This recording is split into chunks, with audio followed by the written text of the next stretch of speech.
Bueno, lo primero que nosotros vimos las primeras semanas de clase fue todo lo que es la lección 1, que es coyuntura, que es estructura. ¿Se acuerdan?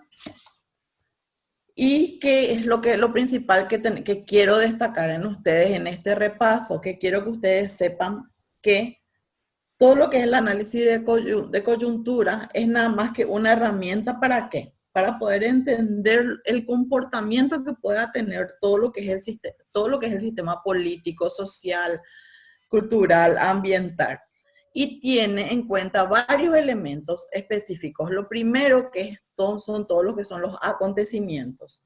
El segundo, los escenarios. El tercero, la relación de fuerza y articulación.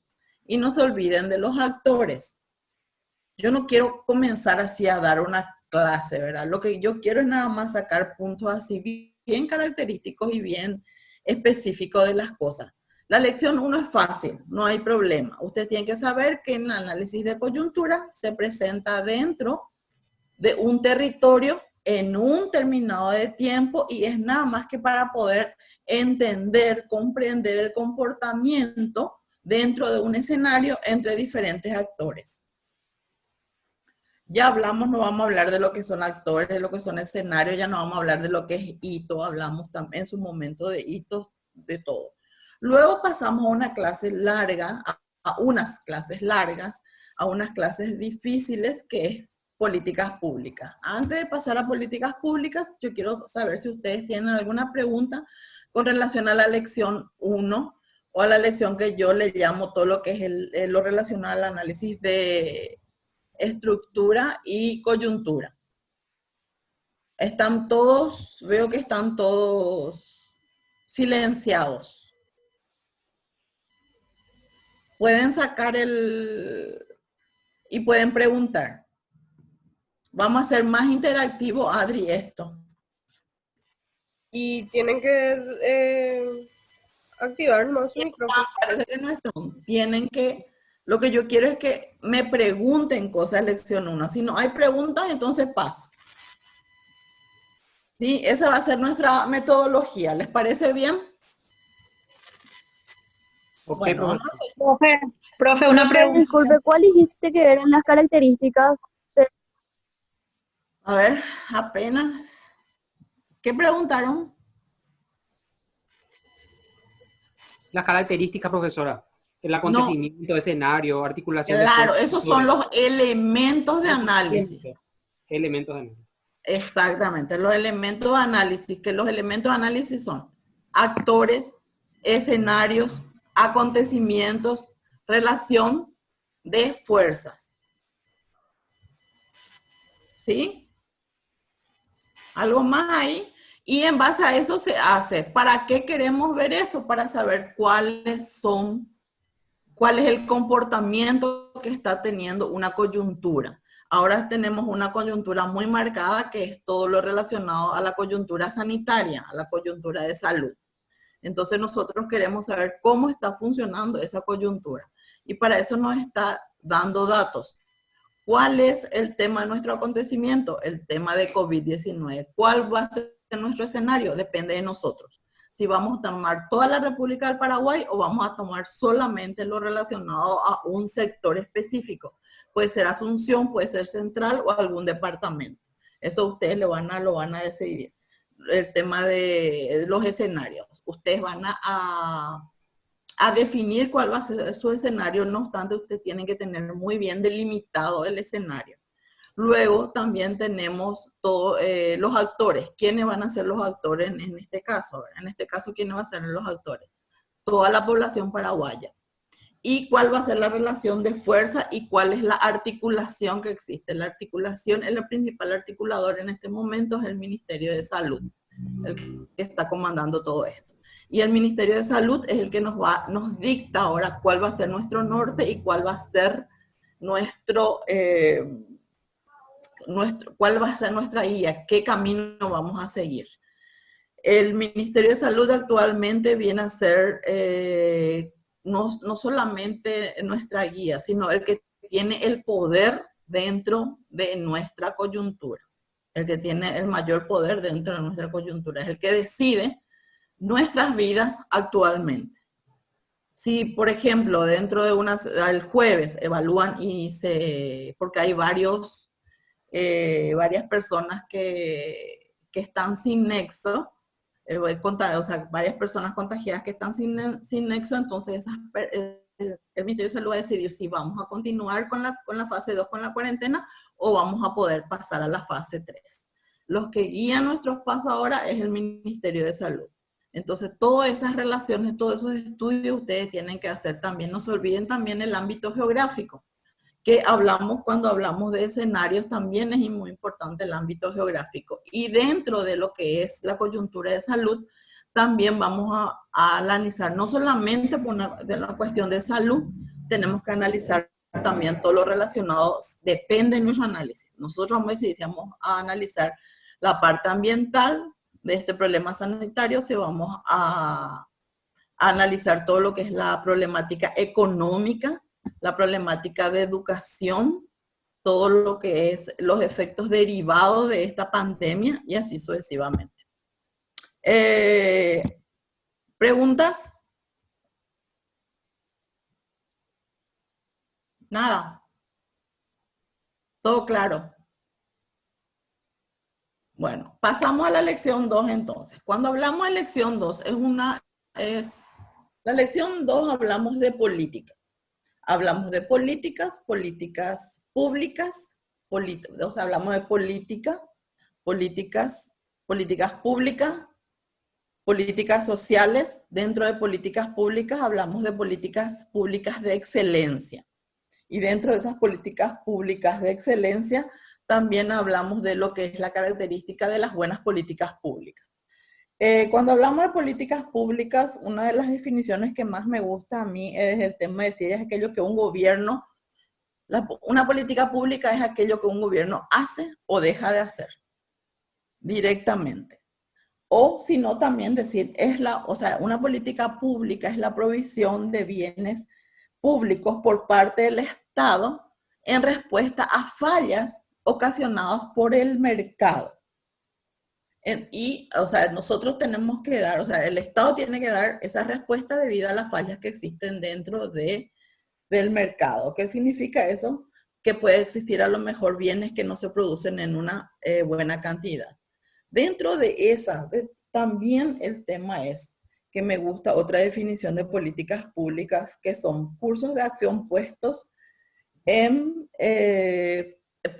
o sea, cursos de acción realizados por entidades gubernamentales. Esa es una política pública también. Cuando hablamos de política pública, sabemos que existe un problema, que existen políticas públicas porque en algún lado existe un problema y el Estado tiene que llegar a esa política pública. ¿Cómo llega el Estado? A través de su organismo ejecutor. ¿Quién es su organismo ejecutor? El gobierno.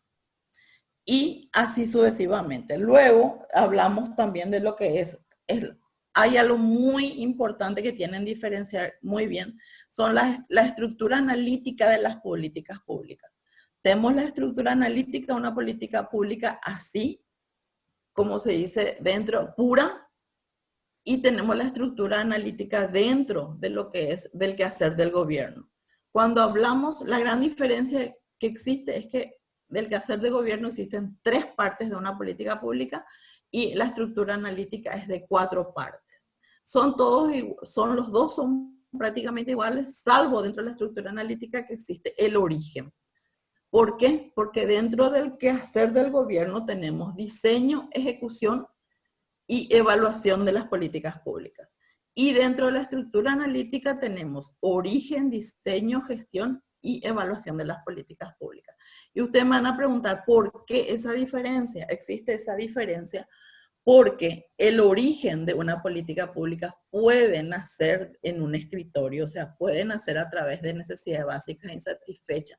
Pero lo ideal es que nazca ¿de dónde? Que nazca de la propia población. Entonces, cuando dijimos de políticas públicas, hablamos de su estructura analítica. Y la estructura analítica que es origen, diseño, gestión y ejecución de esas políticas. Y si las políticas públicas las va a ejecutar el gobierno, obviamente como se debe ejecutar, va a ser diseño, gestión y evaluación de esas políticas públicas. Ahora vamos a hablar de las características de una política, las características de una buena política. Dijimos que una de las características es la estabilidad en el tiempo. Es muy importante que esa política pública sea sustentable en el tiempo, que sea sostenible. O sea, que no se haga que hoy está y mientras esté el Estado ayudando y después resulta que el Estado no está y desaparece. No. En realidad que la política pública tiene que seguir funcionando como política pública en todo caso, no en un 100%, pero por lo menos ayudado en cierta manera por el gobierno, o sea, por el Estado. Entonces, uno dijimos que es el tema de estabilidad en el tiempo, otro es la adaptabilidad. Las políticas públicas raras veces terminan. Normalmente se reinventan o se fusionan con otras. Entonces, hablamos de la primera característica de una política pública, que es estabilidad en el tiempo. Segundo, el tema de adaptabilidad. Tercero, cuando hablamos de las características, es la coherencia que pueda tener una política pública y la coordinación. Uno de los principales problemas que se tiene en el sector público, porque cuando hablamos de política pública, hablamos del sector público, justamente es la coordinación entre sectores. Es muy difícil coordinar una mesa de trabajo entre diferentes sectores, porque por muchos motivos, existen muchísimos motivos, pero es difícil porque hay una cuestión también de una estructura, de un marco jurídico que muchas veces impide que se puedan llevar eficientemente la implementación de una política pública. Luego tenemos calidad. Calidad de la política pública, ¿en qué sentido? Cuando hablamos de calidad, hablamos que una política pública debe ser, le quiero dar la palabra justa, debe ser una política real, que no esté sobredimensionada, por ejemplo.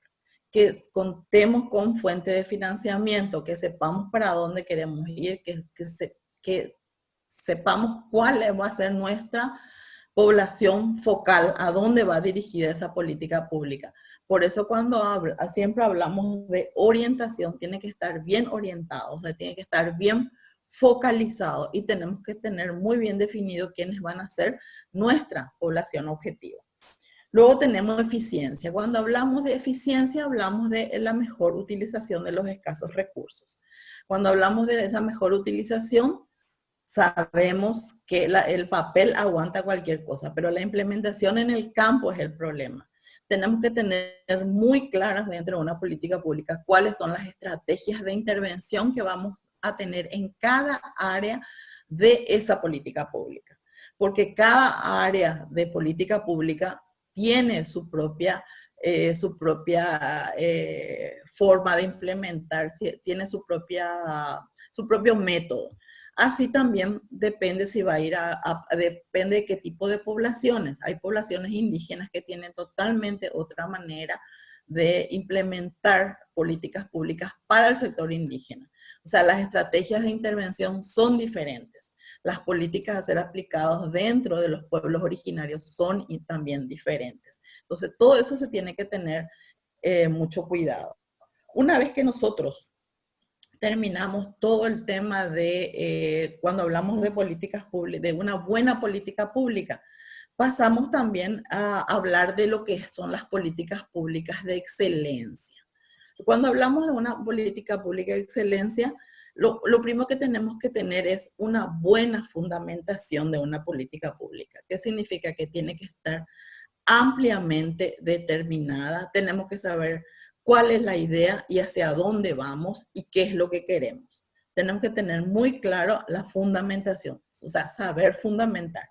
Luego tenemos que tener muy claro, porque es el tema de costos y su financiamiento. Cuando hablamos de costos y su financiamiento, hablamos de que eso puede hacer fracasar cualquier tipo de políticas públicas. ¿Por qué? Porque si está sobrevalorada o subvalorada, podemos quedarnos sin dinero. Normalmente no se vayan a preocupar que nunca hay una sobrevaloración, siempre hay una subvaloración. Entonces siempre nos quedamos cortos y no podemos a lo mejor cumplir con el objetivo para el cual fue creado esa política pública. También es importante que las políticas públicas realicen una evaluación de los beneficios que esa política pública pueda tener dentro de la sociedad en la cual se va a implementar, o dentro de la zona en la cual se va a implementar, o dentro del problema en que se va a implementar. O sea, siempre se tiene que hacer una evaluación de costo-beneficio de esas políticas. Luego tiene que existir también una buena metodología de implementación. ¿Qué significa eso? Una buena metodología se habla de una consistencia interna que debe tener esa política pública. Cuando hablamos dentro de todo lo que son las variables endógenas significa todo lo que esté dentro de esa política pública, no fuera. Las variables exógenas son lo que está fuera de las políticas públicas, que afectan directa o indirectamente a la concreción del objetivo para lo cual fue propuesto.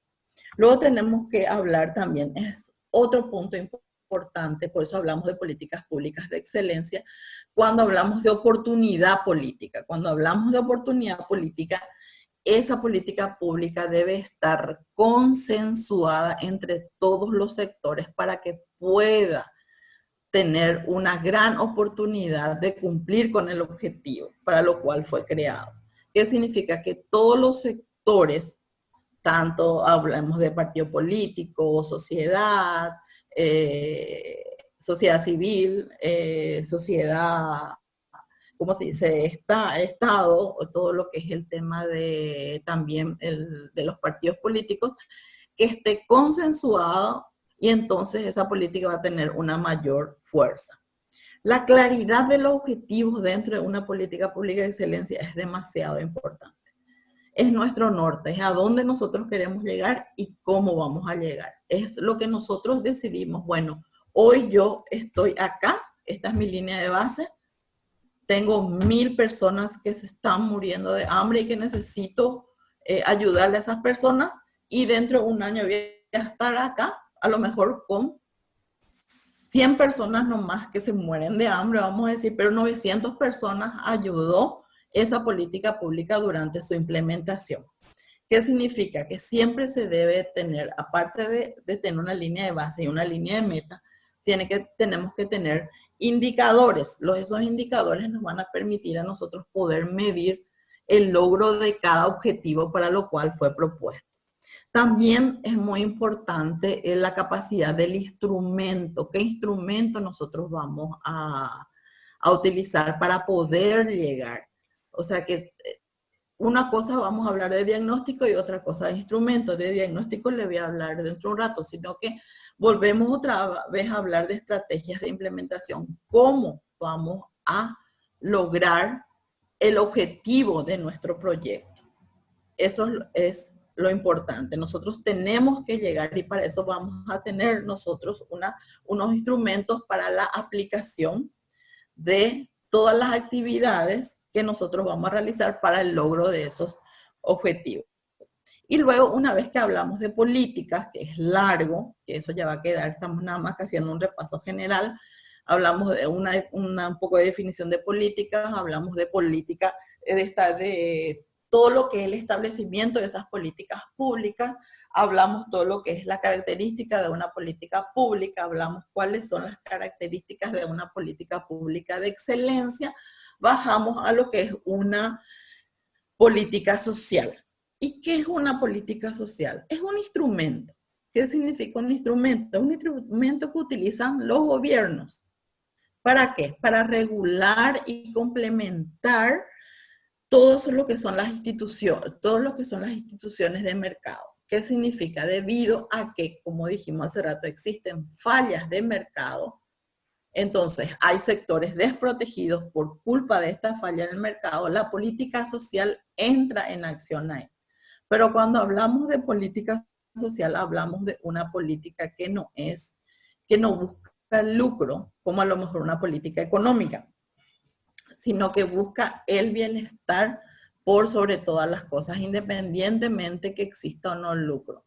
El sector salud, por ejemplo, es una política social. ¿En qué sentido?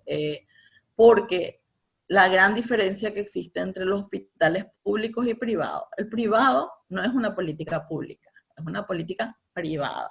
En cambio, todo lo que son los hospitales públicos, sí es una política pública que tiene como objetivo mejorar la salud de la población de esa localidad.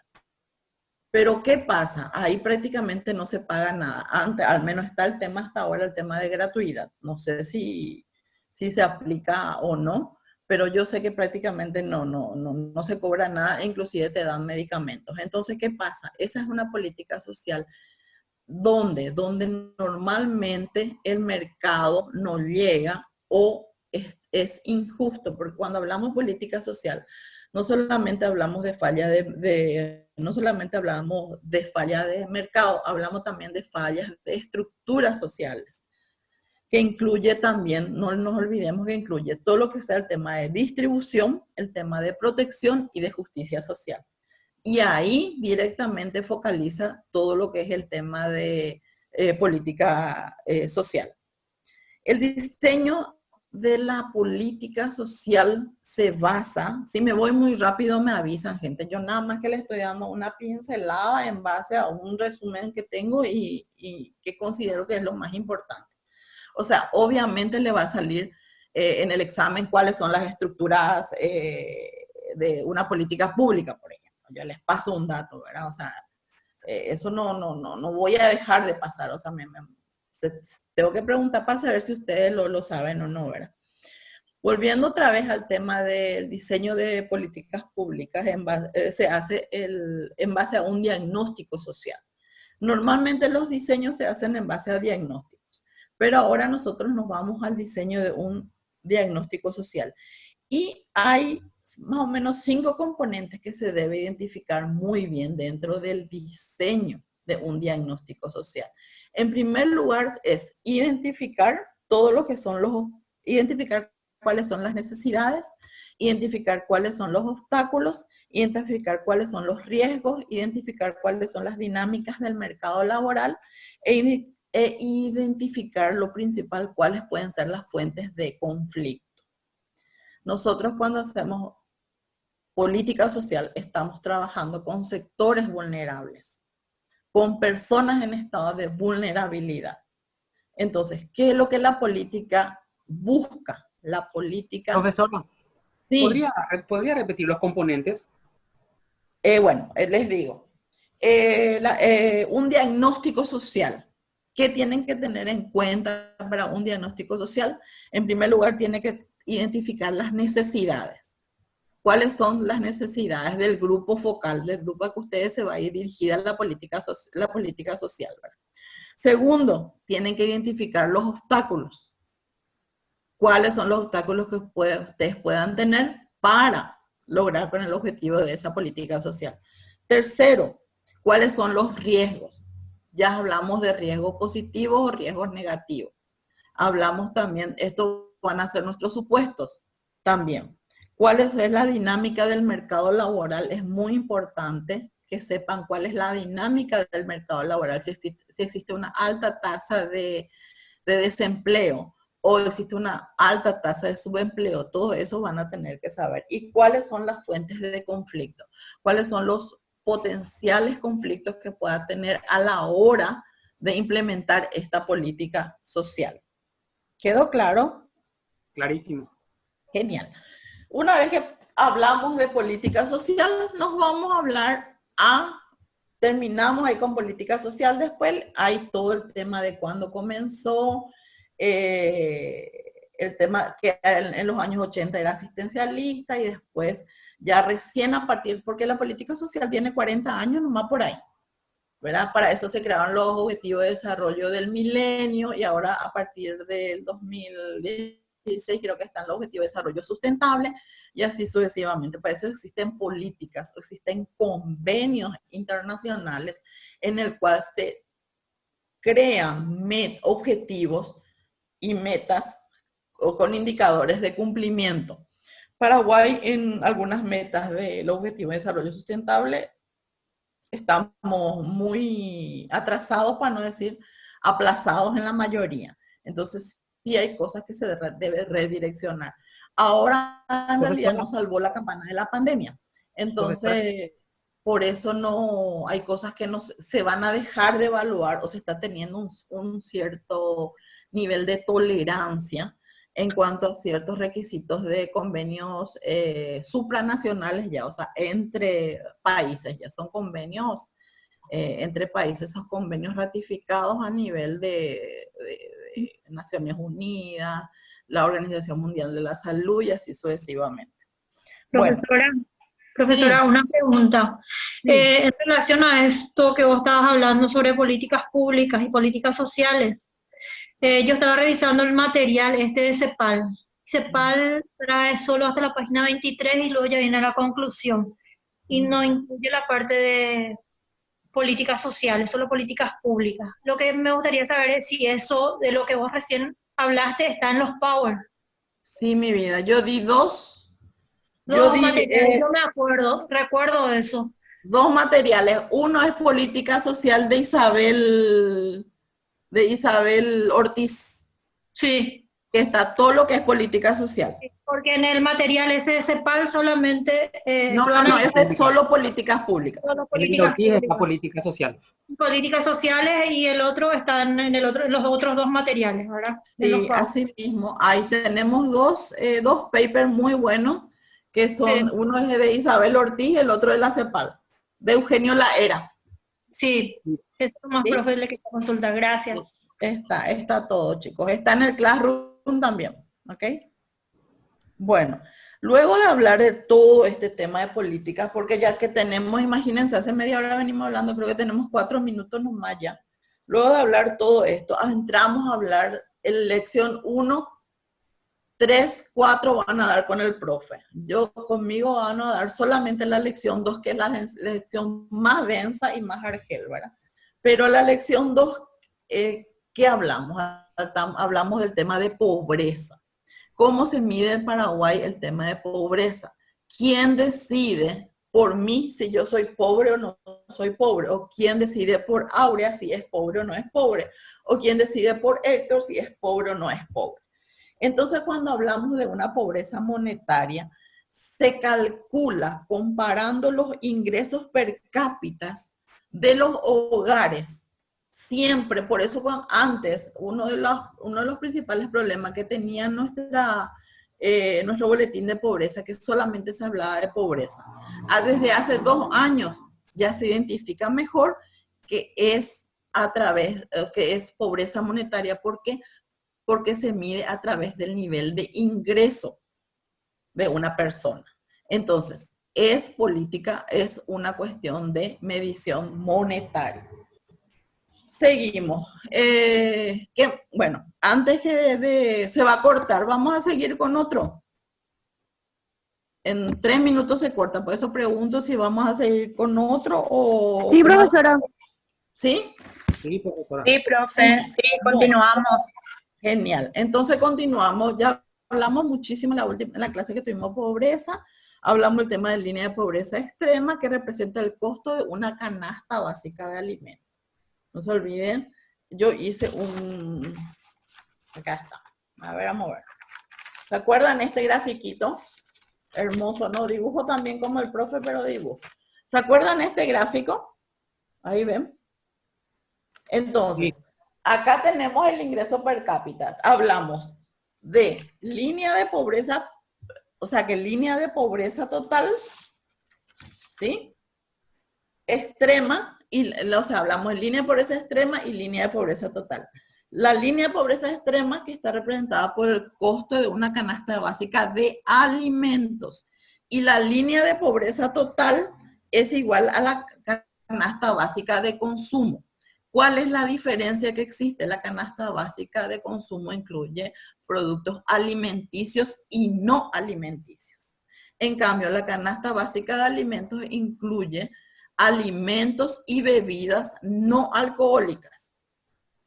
Entonces, cuando una se dice que una persona es pobre extremo, quienes tienen ingresos o consumos por debajo de la línea de pobreza extrema.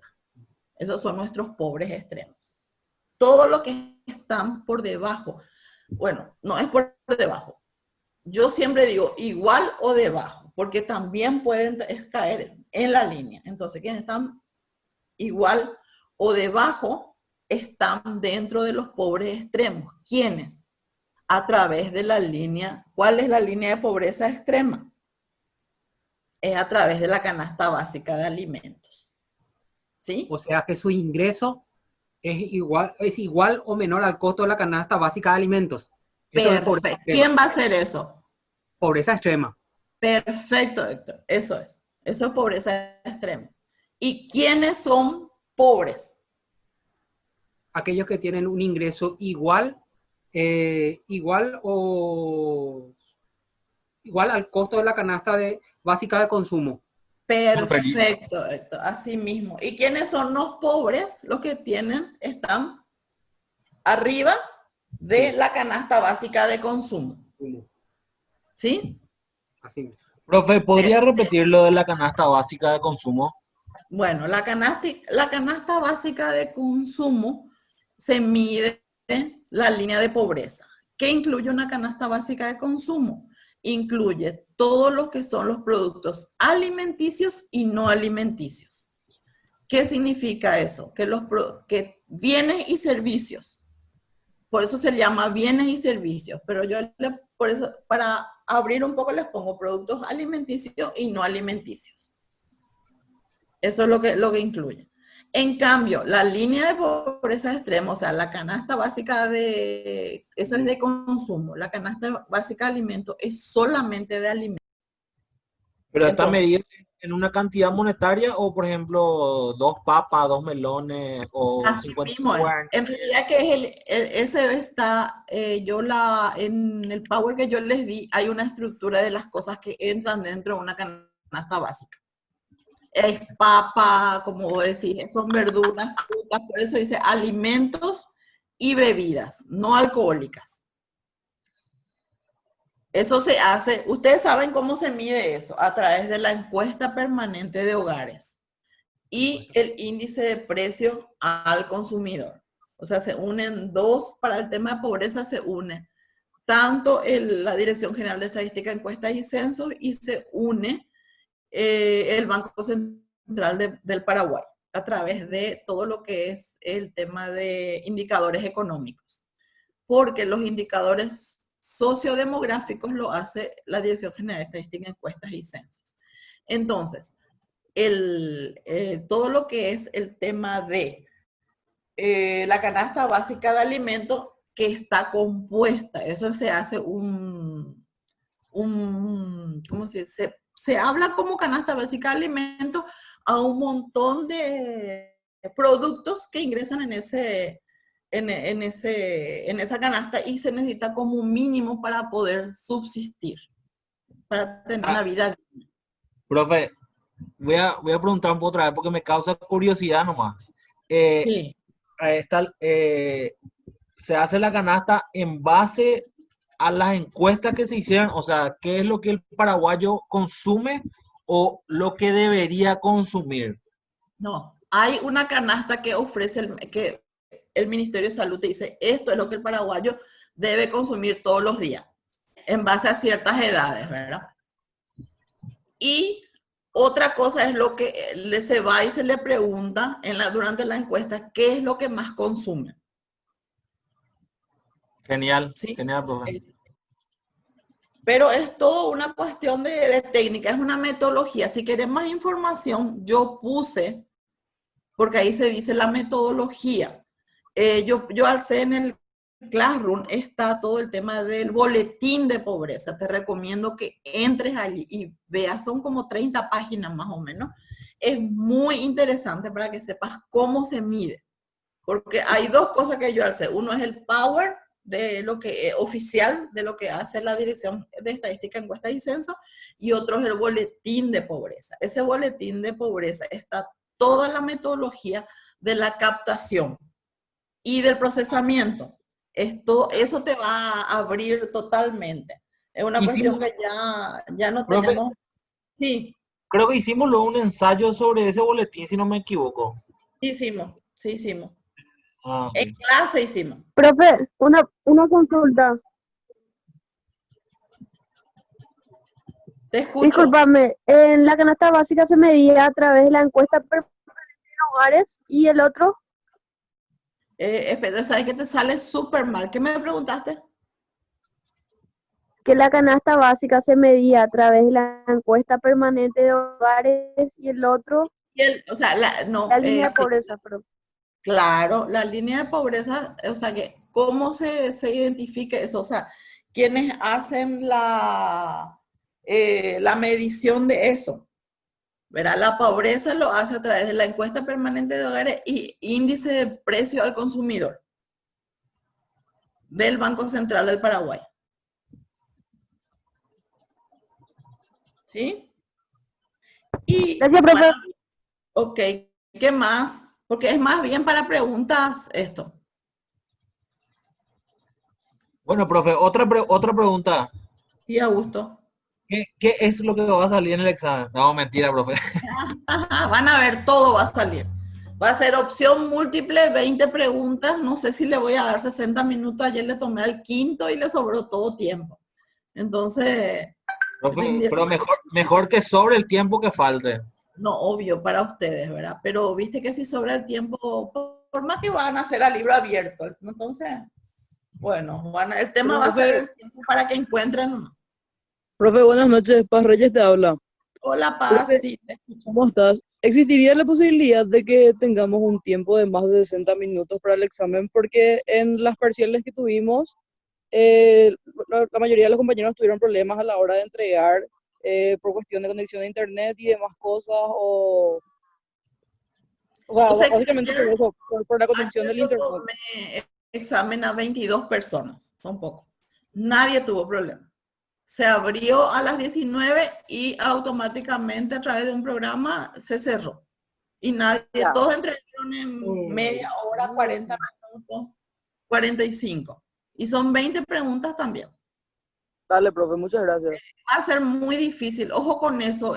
Atiendan que porque me contó el profe, justamente estuve hablando con el profe Calderini y me dijo que hubo muchos problemas y algunos son algunas chicanas que tienen también. O sea, el sistema no falla porque yo voy a dar la orden. El sistema se va a comenzar a las 7 y va a terminar a las 8. Quien nos dio en ese momento, voy a poner otra fecha más adelante.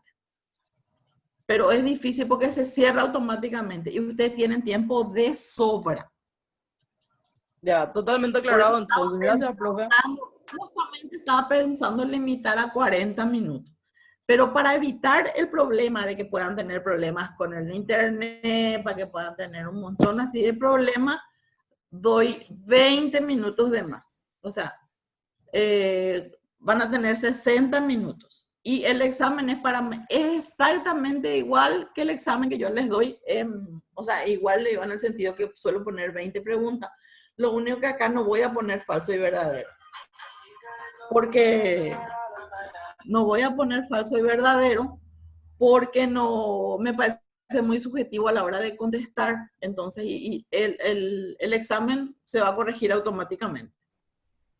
Profe, Por así que sea bien claro el examen. profe, te quería preguntar algo también. Sí. El tema de las páginas, ponerle que tenga dos páginas el examen y que se pueda pasar de una hoja a otra. Porque en uno de los exámenes sí o sí te pedía que completes las primeras 10 preguntas para pasar a la siguiente. Y Sí, famoso yo cuando normalmente pongo todo obligatorio también. porque viste que te complica mucho. Esa es la diferencia con un examen físico, profe, porque vos vas a las preguntas a las que vos estás segura y dejas las últimas para pensar bien y tirar lo que te parece, ¿verdad? Entonces vos vas para lo que vos estás segura 100% y tu tiempo también administras de una mejor manera. Entonces eso es lo que la última vez le habíamos pedido al profesor Calderini, por ejemplo, y él accedió porque nos complicó mucho a la hora de ir para atrás a mucho. O sea, yo, por ejemplo, salí del examen. No tuve problema, otro problema no tuve, pero ese fue mi único problema, de Claro. no poder pasar. El profesor Sí, habrá sí, hecho varias secciones. No, en realidad hizo 2 páginas el profesor Calderini, ¿verdad? Solo que habían 2 preguntas que yo no estaba segura, entonces marqué por marcar nomás, y a la hora de volver para hacer de nuevo las 2 preguntas me complicó en el tiempo. Así que si puede ser eso, te voy a agradecer. Puede ser, no hay problema. Directamente no marco porque hay una opción que te da que es obligatoria. Al ser obligatorio, al poner obligatorio no te permite, o sea que si no completas no te permite pasar. Buen punto, sí, no hay problema, no voy a poner obligatorio, entonces ustedes se van a poder manejar dentro de todo el examen. Y manejar mejor el tiempo. Gracias, profe. Lo único que voy a seccionar va a ser su nombre y número de cédula, que sí o sí no van a poder pasar a no ser que completen esos 2.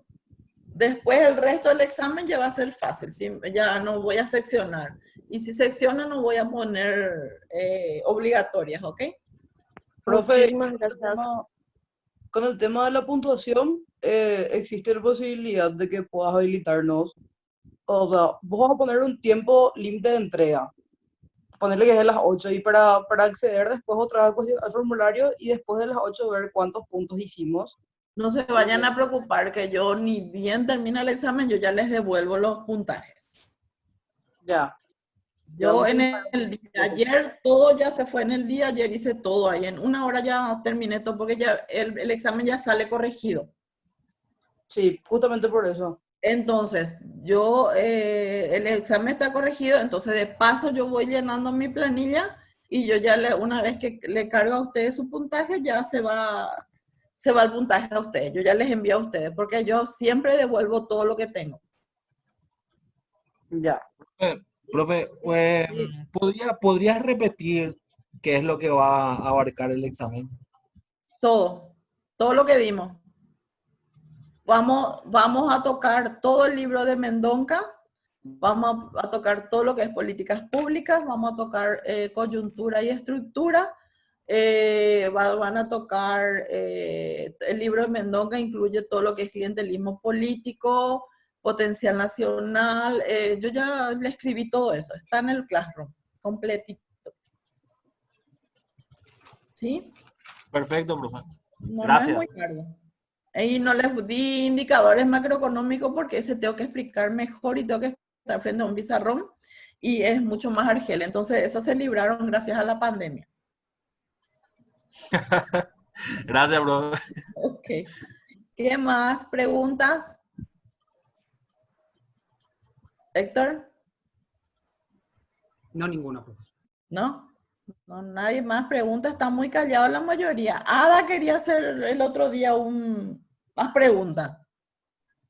Buenas noches, profe, ¿cómo estás? Ada, ¿qué tal? Bien, bien, acá engripadita, pero recuperándome. Híjole.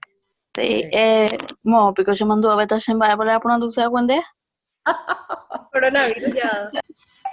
Ya te digo, ya espero no sea la excusa para mi próximo examen. No, una consulta que quería decirle era, ¿la selección múltiple va a ser de una sola opción de marcación o van a haber varias respuestas? No, una sola opción. Ok, gracias, profe. Bueno, y nada, eso nada más. Va a ser una sola opción y va a ser aleatoria para todos los exámenes. Genial. O sea, lo que es uno para vos, a lo mejor para Eduardo no es uno y así sucesivamente. Claro. Perfecto, profe. Y nada más, eso nada más. Ok, cuídate, Ada. Sí, eso estamos haciendo. Gracias. ¿Qué más, chicos? Seguimos. Está muy interesante el examen. Buen punto lo que me dijo. No sé si fue Paz o quién, pero buen punto ese tema de no hacer preguntas obligatorias. No, no fui yo, profe, la compañera, Ah, bueno, no sé quién, pero es no, muy no bueno, recuerdo quién fue. porque en realidad no pueden pasar y se van a trancar ahí. Sí, eso ayer pasó, justamente, y está analizando, pero ahora que dijeron ya está confirmado, entonces va a ser todo rápido, o sea, todo libre, vamos a decir. Sí, yo, profe, por el tema de seminario, que también nos Sí. habíamos puesto de acuerdo con el profesor porque muchos perdimos minutos ahí. Sí, pues, eso va a depender, o sea, yo no, ayer, o sea, que por eso le digo, yo ya hice varias pruebas de parciales y todos salieron súper bien, yo no tuve ningún problema con 3 parciales que ya tuve. Ni un solo parcial, ni una queja, todo feliz. No les digo, o sea, que es una cuestión de que también de que ustedes estén atentos, ¿sí? A las 7 de la noche, vamos a comenzar a las 7 y vamos a hacer, ¿cuándo va a ser al final, Adri, el examen? ¿Va a ser el 11 o va a ser el 15? El lunes era. Lunes El 15. lunes 15, profe. Perfecto, el lunes 15 yo les voy a avisar otra vez y yo a las 7 en punto manualmente nomás voy a enviar el examen. Sí, Y porque a eso las- era lo que le comenté, profe, que ayer la profe Georgina programó y al final no, no se yo fue. la Va a primera vez venir. que programó no se fue tampoco. Yo Sí, envié, cuando envío manual es mucho mejor. sí, y ella ya más o menos se desconectó y después me di cuenta que no estaba todavía el examen.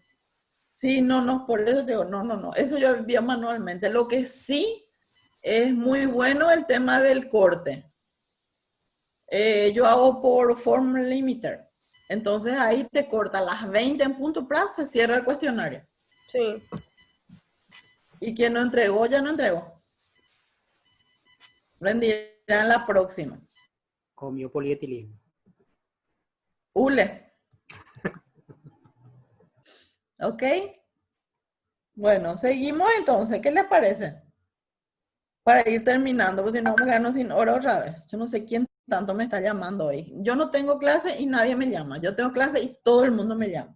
Bueno, seguimos. Entonces quedó claro el tema de pobres, no pobres, todas esas cosas. ¿Sí?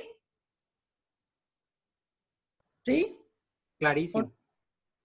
Bueno, después hablamos de todo lo que son las necesidades básicas insatisfechas. ¿Y qué son las necesidades? ¿Se acuerdan de que hablamos de la NBI? ¿Qué dijimos de las necesidades básicas insatisfechas? Que es la ausencia o falta de lo necesario para un buen funcionamiento de la vida y un buen desarrollo social del ser humano. ¿Qué son ustedes van a decir, pero qué son las NBI? Las NBI es un conjunto de indicadores nada más. ¿Qué es lo que nos dicen los indicadores? Que nos permiten la identificación directa de la pobreza. Otro tema de examen. ¿Qué significa eso? Que la NBI, vos estás en tal lado, te dice, en tal lugar hay 4 elementos de NBI. Entonces ya sabes exactamente cuáles son, porque tiene 4 elementos diferentes. Y le voy a explicar un poquito mejor. Se mide a través, no se olviden que se mide a través del censo. Esto es diferente de lo que es la pobreza monetaria. Las necesidades básicas insatisfechas se mide a través del Censo Nacional de Población y Vivienda, debido a una gran desagregación que tiene el censo. Y la encuesta permanente, la pobreza monetaria se mide a través de la encuesta permanente de hogares y del índice de precio al consumidor. Bueno, seguimos. Se mide a través de 4 indicadores que para nosotros van a ser filtros. O sea que la necesidad básica insatisfecha tiene 4 filtros, en el cual el primer filtro que se tiene, que es el tema de calidad de vivienda. O sea, cómo está diseñada tu vivienda, cómo tenés tu pared, cómo tenés tu techo, cómo tenés tu piso. Eso es muy importante. También, cómo es la infraestructura sanitaria que tenés. Si tenés baño moderno, si tenés desagüe, si tenés cloaca, o sea, todo, te preguntan de todo. Otra cosa que es muy importante en el tema de las necesidades básicas insatisfechas es el acceso a la educación, Pero ¿cómo miden ellos ese acceso a la educación? Es a través del nivel de analfabetismo que existe. O sea, ¿cuál es el nivel de analfabetismo a tal edad, a otra edad y así sucesivamente? El acceso a la educación que tuvo una persona. Tenemos el tercero ya, el tema del acceso a la educación. Y también algo que no es monetaria, que es la capacidad de subsistencia. ¿En qué sentido? Todo lo que sean las cosas que vos, cómo te autosustentas, si tenés a lo mejor vacas, gallinas, tenés una huerta propia, todo eso también se tiene en cuenta. ¿Y cómo se clasifica eso? A las necesidades básicas insatisfechas se clasifican en satisfacen y no satisfacen. Una sola NBI ya es una necesidad básica satisfecha, sí. Y si tienen las cuatro, está en peor estado. Y se acuerdan que vimos un mapita en el cual vimos que algunas regiones, especialmente el Chaco, tiene una NBI muy alta.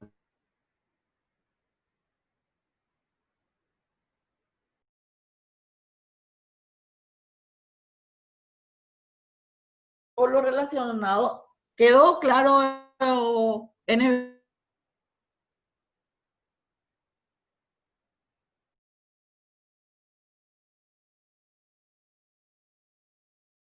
Buenísima, una de las buenas cosas que hizo Paraguay del tener esa NBI, tiene muy bien identificado cuáles son las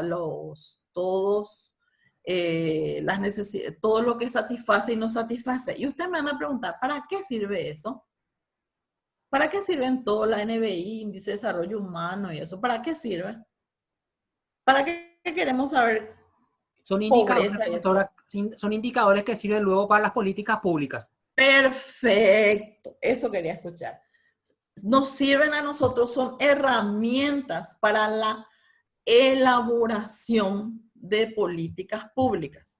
El origen, por eso hablé hace rato, el origen, uno de los orígenes es justamente de esto, es a través de las necesidades básicas insatisfechas, que ya lo tienen, son a través de políticas públicas. Entonces, todas estas cosas que nosotros estamos estudiando es justamente para la elaboración de políticas públicas, para la implementación de esas políticas públicas, para el monitoreo de esas políticas públicas y para la evaluación de esas políticas públicas. Una vez que vimos todo lo que son las necesidades básicas insatisfechas a través de sus 4 filtros, porque tenía 4 filtros muy claros, nos vamos a todo lo que es el tema de índice de desarrollo humano. ¿Y qué es el índice de desarrollo humano? Es un indicador también. Siempre decimos que todos son indicadores. ¿Qué es lo que quiere medir? Quiere medir el nivel de desarrollo que tienen los países del mundo. ¿En qué sentido? En el sentido de que a través de 3 variables, todo lo que es el índice de desarrollo humano son indicadores que quieren el nivel de desarrollo. La NBI es otra cosa y así sucesivamente. 3 cosas tenemos: esperanza de vida al nacer, una cuestión de salud, la educación, o sea, también se mide a través del nivel de alfabetización, y el Producto Interno Bruto per cápita. Dentro también de índice de desarrollo humano, a nosotros nos dicen, nosotros tenemos actualmente 7.000 y algo ¿se acuerda cuando dijo Producto Interno Bruto?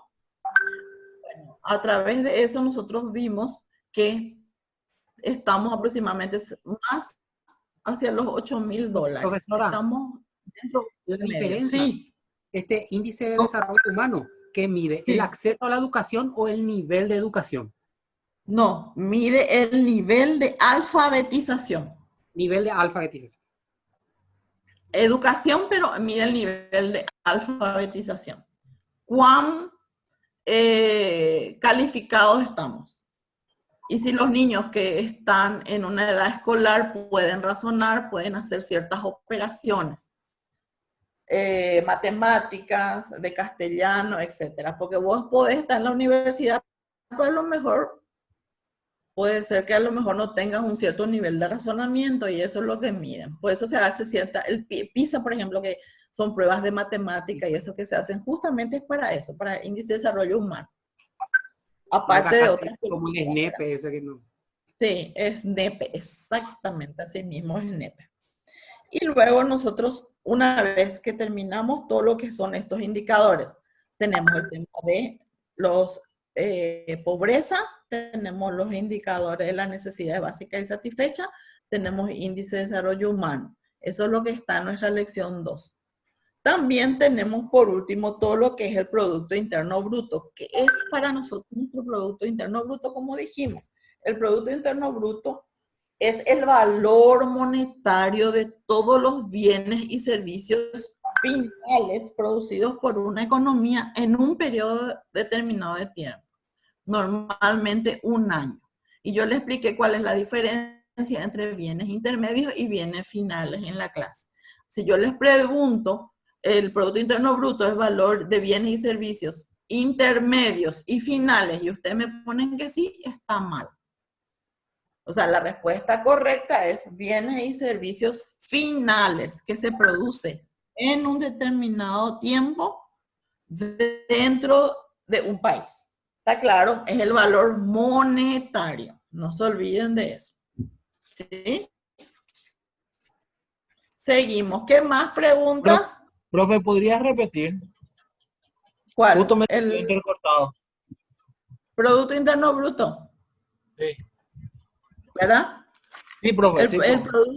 El Producto Interno Bruto es todo lo que es el valor monetario de los bienes y servicios finales producidos dentro de un país o de una economía en un cierto periodo de tiempo, normalmente un año. Perfecto. Perfecto. Eso está Gracias, bien profe. claro en el Power, en el Power también, sin problema. ¿Sí? Bueno, y después hablamos también del Producto Interno Bruto, no mucho, sino que usted tiene que saber que el Producto Interno Bruto es un indicador, es un agregado macroeconómico en el cual normalmente uno se va al país se lo mide mucho a través del Producto Interno Bruto per cápita. ¿Se acuerdan que hablamos de Macao, que tenía los mayores 128,000 y algo de dólares per cápita? Y también se acuerdan que hablamos de Haití, que tenía 868 dólares per cápita. Grande es la diferencia. Nosotros estamos dentro de la mitad para abajo, pero ni tanto, porque Estados Unidos tiene como 60,000 y Hong Kong creo que tiene, Macao lo que me llamó la atención que era uno de los más altos, ¿verdad? Y Hong Kong tiene como 120 o 118, algo por el estilo también. Pero hay un ranking de países ricos y aunque no lo crean, dentro de esos países ricos, Estados Unidos está como 70,000 dólares. Está por encima del medio, no está dentro de los países muy ricos. Japón tampoco está, me llamó mucho la atención. Justamente cuando iba a esa clase estuve investigando mucho sobre eso y me llamó la atención. Mónaco, por ejemplo, es uno de los países porque es una monarquía que tiene un Producto Interno muy alto también. Creo que tiene 120,000 dólares, algo por el estilo per cápita. Y así sucesivamente. Es muy interesante el análisis del Producto Interno Bruto para poder sacar ciertas conclusiones, por más que sea sesgado. O sea que estamos hablando de nada más que valor monetario. Y se acuerdan que hablamos también de Amartya Sen, ganador del Premio Nobel de Economía, justamente por el tema de todo lo que sea Amartya Sen ganó el Premio de Economía por una teoría sobre el tema de dice que los pobres no es un problema estructural de los pobres. O sea, ser pobre no es un problema estructural, sino ser pobre es darle la capacidad a la gente para que pueda producir y poder salir de la pobreza. Y él creó no es una teoría, vamos a decir, una teoría muy interesante en el cual él se fue a repartir, le dio a las personas, era como un banco en la India, él es de India. Y las personas se iban y retiraban un capital operativo para que ellos puedan producir. sin cobrar intereses, con la condición de que al día siguiente ellos traigan ese capital y puedan llevar otra vez, y así sucesivamente. O sea, un pequeño capital, y con eso ellos producen. Pero no es para consumo, es para producción. Es muy interesante y muy complejo también, y creo que ahora con 5 minutos que tenemos no les puedo contar. Pero sí, si quieren, pueden leerle a Amartya Sen, que para mí es uno de los genios de la economía. Él es el padre de la economía del bienestar, en el cual hace una relación directa de que lo económico, o sea, lo monetario, no hay una relación directa con la pobreza.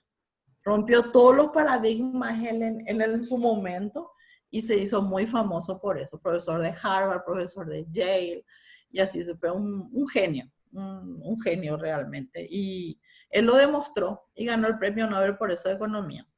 Bueno, y por último, hablamos de todo lo que es, como último hablamos de lo que es renta o ingreso, y hablamos de la riqueza. Y dijimos cuáles son las diferencias entre renta e ingreso. ¿Renta qué es? El dinero, es el salario, pago a cambio de una ocupación, pago a cambio de un bien, de un servicio. La riqueza ¿qué es? Son todos los bienes acumulados en diferentes tipos de activos, como propiedades, acciones, bonos de capital, depósitos en reserva, y así sucesivamente. O sea, ¿qué es lo que cuál es la gran diferencia que vimos en su momento? La disponibilidad de ese capital, de ese bien. Porque el dinero es un bien para nosotros. Cuando vos tenés una renta o ingreso, tenés inmediatamente ese dinero. Podés contar con ese dinero. Si vos tenés riqueza, no, porque tenés propiedades. Para poder hacer efectivo, vas a tener que vender esa propiedad. Para poder tus depósitos en reserva que tenés que esperar el plazo de tiempo para que pueda tener una ganancia. Si no, si vos querés retirar antes, podés hacerlo, pero sin ganancia. Retiras solamente tu capital. Y así va este tema.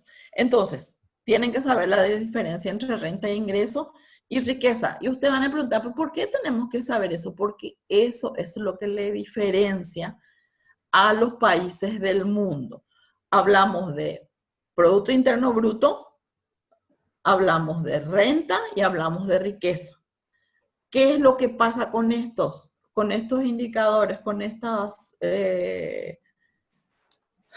indicadores? Pasa que se puede hacer un comparativo y poder diferenciar, comparar a los países cuál es el nivel de riqueza o pobreza que pueda tener.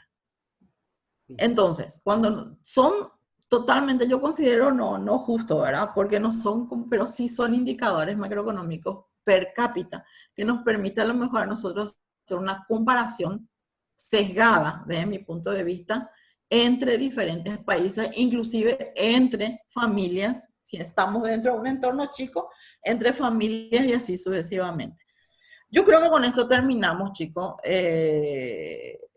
También les quiero decir que el Producto Interno Bruto hay una relación directa.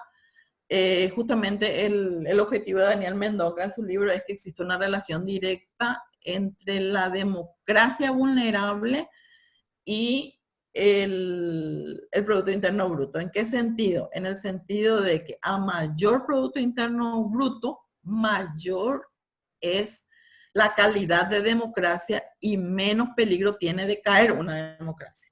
En cuanto a menores el Producto Interno Bruto, más frágiles son las democracias. Y directamente proporcionales. ¿Qué? Directamente proporcionales, entonces. Totalmente. ¿Cómo? Crecen y decrecen de acuerdo a... O sea, Así mismo. Y eso es lo que le da el sustento a una democracia. Eso le da o sea que normalmente el Producto Interno Bruto viene a ser el respaldo que tiene una democracia con relación a la debilidad que pueda tener, ¿verdad? O sea, que pueda caer, a la debilidad institucional, a todo lo que es el tema de debilidad de sus mercados. Es muy importante por eso Profe, sí, un claro ejemplo podría ser Chile. sí, claro, sí. Es un Altísimo genial Producto ejemplo. Interno Bruto y una democracia altamente cuestionable, ¿verdad? ¿A qué costo? ¿Verdad? Sí, por eso, pero podría ser eso Chile un buen ejemplo entonces, profe.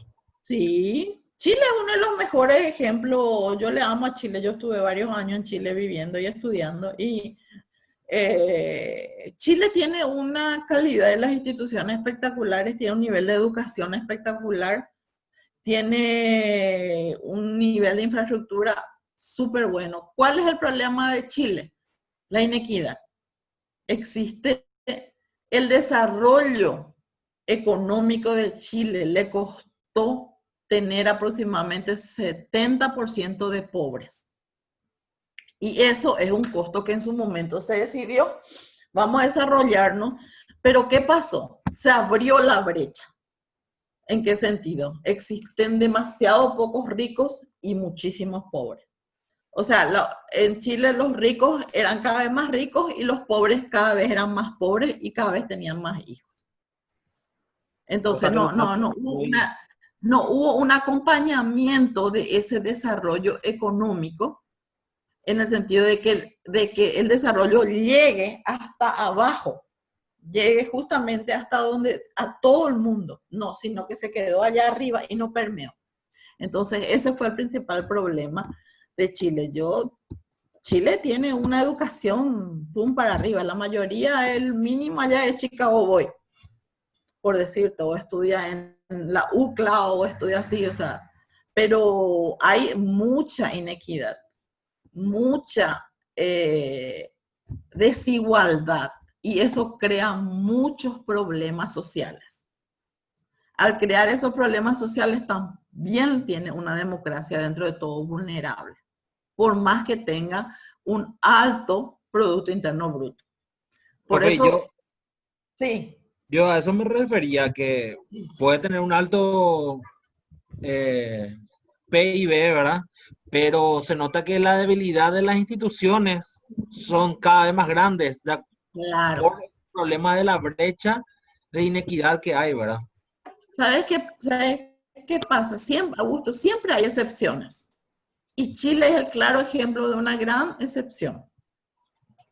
En el sentido que tiene unas instituciones súper fuertes. Tienen, o sea, aparte de instituciones, tiene un sistema democrático muy fuerte, pero el estallido social puede echar cualquier cosa. Y ese es el problema de Chile. Yo amo mucho, pero existe mucho. Vi mucha gente pobre, mucha gente pobre. Mucha. Y tiene un país riquísimo, un país que vos estás en Santiago y en una hora tenés mar y en una hora tenés montaña y hielo. O sea, tenés todo, muy, muy rico es. Tenemos 2 minutos. ¿Preguntas? ¿Qué es moraleja, Héctor? ¿Augusto? No el PIB, no 100% del PIB, garantiza que va a tener un PIB alto, que va a tener una democracia buena.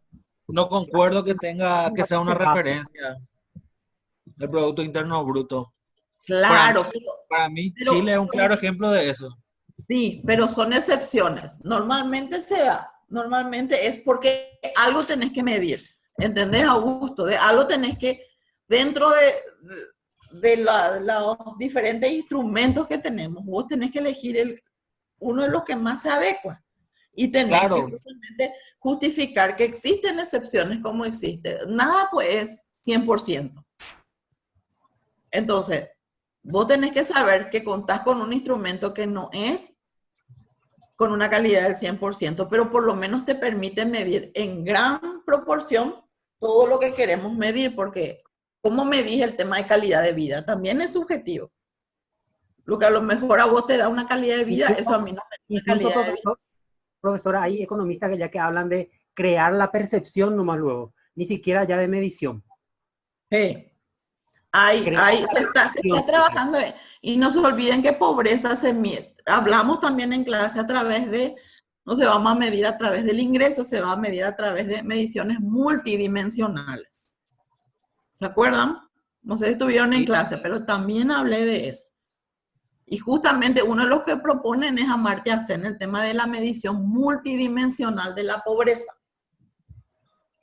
Así que eso es muy importante también. Me encanta, profe. Repetir un poco el nombre, voy a googlear. Amartya Sen. Premio Amartya Nobel Sen. 1998 creo que fue. Ahí alguien está tecleando. Así que lo que la economía del bienestar, luego ya te sale. eso te iba a decir. Vos ponés economía del bienestar y te habla. Él es el padre de la economía del bienestar. Espectacular. Lo voy a googlear, profe. Sin desperdicio es ese hombre. Sin desperdicio.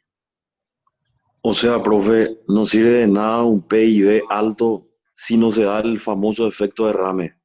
Ahí está. Gustavo lo dijo mejor que yo. Perfecto, Gustavo.